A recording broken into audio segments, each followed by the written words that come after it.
Man, they were on top of the world at that time. They were like an unstoppable behemoth superstar rock band.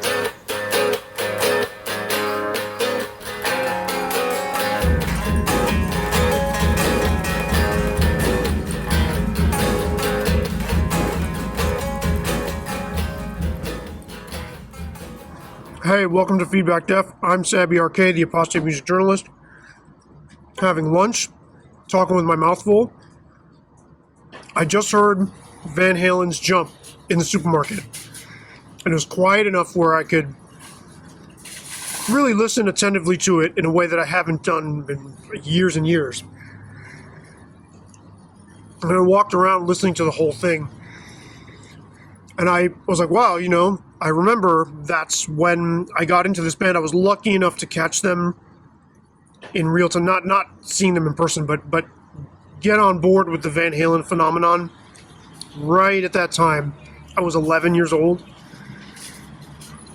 And I'm a huge, like they occupy such a special place for me. And that song, I wouldn't say I'm meh on that song, or I certainly don't hate it. But it does not convey the fire that I really, really gravitate, is the thing that really draws me to them.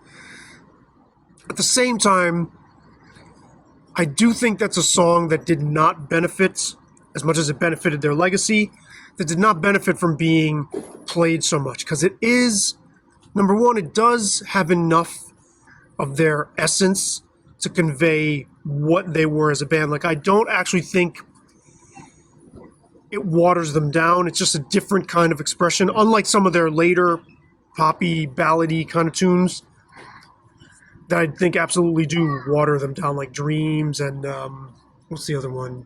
I can't remember the name of that other one off of OU812, which I love that record, but I think it's kind of a sappy love song. There's the other thing about this is that there's a real tension between the lyrics and the way the song sounds, and there's a real dramatic quality to it that almost makes it like kind of like intelligent pop music. I heard it and I was like, oh, okay. I didn't quite reevaluate it on hearing it in the supermarket. It's just like, it's too bad that song is so, I don't know, permanently wedged into like pop music that it kind of blunts my appreciation of it. If that song hadn't been a single, I think I would have really liked it as an album opener. It's like the second song after the instrumental on that record. And instead, I'm kind of like, all right, let's skip to the, to the part of the album the meat of the album. And I guess the last thing I'll say is it really, like, listening to that guitar solo section with those keyboard flourishes underneath, like, the keyboard's doing that, the same kind of thing he would do on guitar.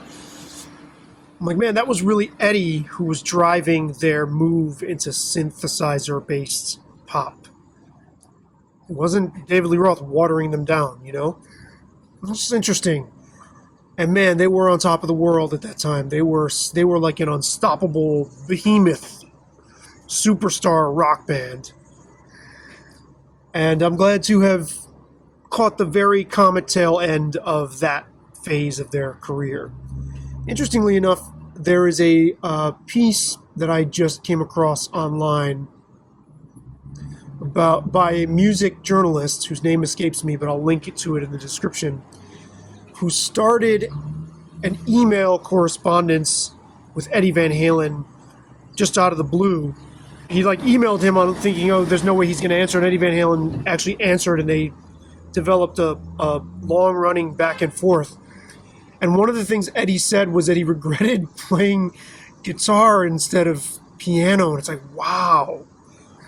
That's how he saw his life. I mean, somebody who revolutionized the instrument, you probably on par with Jimi Hendrix or something, is wistful about this alternate path he could have taken. That's mind-blowing to me.